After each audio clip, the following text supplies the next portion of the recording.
ಇವತ್ತು ನಾವು ಬಂದಿದ್ದೀವಿ ಮಾವಳ್ಳಿ ಬಿರಿಯಾನಿ ಫ್ಯಾಮಿಲಿ ರೆಸ್ಟೋರೆಂಟ್ಗೆ. ಹಾಯ್ ಎಲ್ರಿಗೂ ನಮಸ್ಕಾರ. ಎಲ್ಲರೂ ಹೇಗಿದ್ದೀರಾ?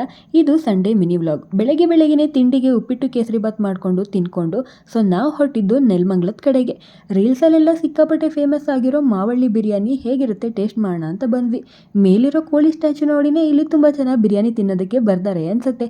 ಮೊದಲಿಗೆ ನಾವು ಚಿಕನ್ ಬಿರಿಯಾನಿನ ಆರ್ಡರ್ ಮಾಡಿದ್ವಿ. ನಾನು ಇಡ್ಲಿ ತಿಂತೀನಿ ಅಂತ ಹೇಳಿ ಇಡ್ಲಿ ಮತ್ತು ಚಿಕನ್ ಚಾಪ್ಸ್ನ ಆರ್ಡರ್ ಮಾಡಿದ್ರು. ಟೇಸ್ಟ್ ವೈಸ್ ತುಂಬ ಚೆನ್ನಾಗಿತ್ತು. ನಮ್ಮ ಎಕ್ಸ್ಪೆಕ್ಟೇಷನ್ ಅಂತೂ ರೀಚ್ ಮಾಡ್ತು. ನಂತರ ನಾನು ಮಟನ್ ಬಿರಿಯಾನಿ ತಿಂತೀನಿ ಅಂತ ಮಟನ್ ಬಿರಿಯಾನಿ ಆರ್ಡರ್ ಮಾಡ್ಕೊಂಡ್ರು. ಇಡ್ಲಿ ತಿಂದಾದ್ಮೇಲೆ ಬಿರಿಯಾನಿ ತಿನ್ನಕ್ಕಾಗ್ತಿಲ್ಲ ಅಂತ ಕಷ್ಟಪಟ್ಟು ತಿಂತಾ ಇದ್ರು. ಯೂಶಲಿ ಸಿಕ್ಕಾಪಟ್ಟೆ ಕ್ರೌಡ್ ಇರುತ್ತೆ ಅಂತ ಹೇಳ್ತಾರೆ, ಬಟ್ ನಾವು ಹೋದಾಗ ಏನು ತುಂಬ ಜನ ಇರಲಿಲ್ಲ. ಹಾಗಾಗಿ ಆರಾಮಾಗಿ ಊಟ ಮುಗಿಸ್ಕೊಂಡು ನಾವು ಮನೆ ಕಡೆ ಬಂದ್ವಿ.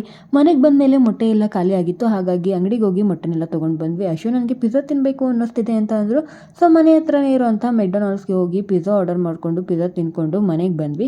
ಮನೆಗೆ ಬಂದಮೇಲೆ ಯಾಕೋ ಸಿಕ್ಕಾಪಟ್ಟೆ ಬೋರ್ ಆಗ್ತಿದೆ. ಟಿವಿ ನೋಡೋಕ್ಕೂ ಇಂಟ್ರೆಸ್ಟ್ ಇಲ್ಲ. ಲೂಡೋ ಆಡೋಣ ಬಾ ಅಂತ ಹೇಳ್ಬಿಟ್ಟು ಕರ್ಕೊಂಡು ಲೂಡೋ ಆಡೋದಕ್ಕೆ ಸ್ಟಾರ್ಟ್ ಮಾಡಿದ್ವಿ. ನನಗೆ ಜೊತೆ ಲೂಡೋ ಆಡೋದಕ್ಕೆ ಸಿಕ್ಕಾಪಟ್ಟೆ ಇಷ್ಟ. ಯಾಕಂದ್ರೆ 99% ಯಾವಾಗಲೂ ನಾನೇ ವಿನ್ ಆಗ್ತೀನಿ. ಇದಾಗಿತ್ತು ನಮ್ಮ ಸಂಡೆಯ ಮಿನಿ ವ್ಲಾಗ್. ನಿಮ್ಮ ಡೇ ಹೇಗಿತ್ತು ಅಂತ ಕಮೆಂಟ್ ಮಾಡಿ ತಿಳಿಸಿ. See you again.